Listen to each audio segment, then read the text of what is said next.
Warga Kutai Kartanegara masih ingat bagaimana perjuangan agar mendapat hak saham Blok Mahakam. Sekarang setelah berhasil mendapatkan pembagian dividen dari PT Pertamina Hulu Mahakam yang mengelola sumur migas Blok Mahakam, dananya malah ditemukan jaksa disalahgunakan. Berikut informasinya. Inilah yang terjadi di Kutai Kartanegara ketika dulu warganya berjuang habis-habisan agar memperoleh saham pengelolaan kawasan migas Blok Mahakam. Buntut-buntutnya setelah berhasil mendapatkan saham malah ada yang berurusan dengan penegak hukum karena dugaan korupsi. Direktur PT Mahakam Gerbang Raja Migas atau MGRM berinisial IR ditetapkan sebagai tersangka kasus korupsi oleh Kejaksaan Tinggi Kaltim. Pria yang dipercaya mengelola badan usaha milik daerah itu ditangkap dan dimasukkan sel untuk mempertanggungjawabkan perbuatannya. Gerbang Raja Migas Kabupaten Kutai Kartanegara. Dalam penanganan perkara ini, kami telah melakukan penyelidikan, yaitu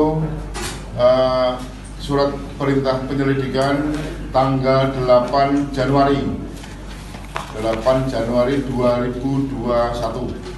Perusahaan yang dikelola tersangka IR PT MGRM adalah sebuah perusahaan perseroan daerah atau Perseroda bergerak di bidang minyak dan gas milik pemerintah daerah Kabupaten Kutai Kartanegara. Tugas perusahaan mengelola dana hasil dividen saham Blok Mahakam dari PT Pertamina Hulu Mahakam dan mengembangkannya. Cerita kasus korupsi dimulai saat Perseroda PT MGRM menerima kucuran dana segar sebesar 70 miliar rupiah. Dana itu bersumber dari pembagian dividen saham Participating Interest Blok Mahakam yang dikelola PT Pertamina Hulu Mahakam. Seperti diketahui, pemerintah Provinsi Kaltim dan pemerintah Kabupaten Kutai Kartanegara mendapatkan hak saham Participating Interest sebesar 10%. Pemprov diwakili PT Migas Mandiri Pratama memiliki 66,5% dan Pemkab Kukar diwakili PT Mahakam Gerbang Raja Migas memiliki 33,5%. Singkat cerita, menurut Asisten Pidana Khusus Kejati Kaltim, dari dana segar 70 miliar sesuai proposal sebanyak 50 miliar untuk membangun 3 tangki timbun di Kecamatan Samboja, Balikpapan, dan Cirebon. Namun yang terjadi, proyek 3 tangki timbun itu tidak ada. Jaksa penyidik menemukan aliran dana ke perusahaan PT Petro TNC International.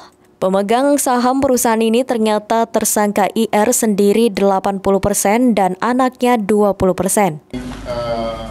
Melakukan pengambilan keterangan terhadap yang terkait semua, diperoleh kesimpulan pada waktu itu, sehingga disimpulkan bahwa kita penyidik telah memperoleh alat bukti yang cukup, sehingga pada tanggal 22 Januari 2021, kurang lebih 14 hari, kami sudah dapat menyimpulkan bahwa terjadi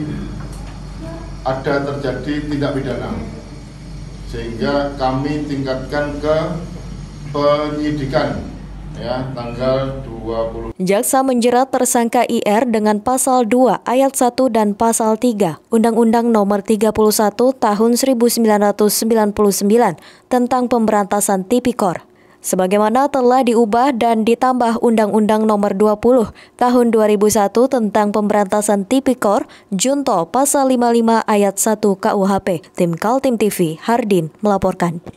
Demikian Kaltim Update edisi kali ini. Informasi lainnya dapat Anda simak melalui situs website kami www.kaltim.tv, channel YouTube dan fanpage Facebook Kaltim TV. Jangan lupa untuk selalu patuhi protokol kesehatan. Saya Rosmi Rahma bersama kerabat kerja yang bertugas pamit undur diri dan sampai jumpa.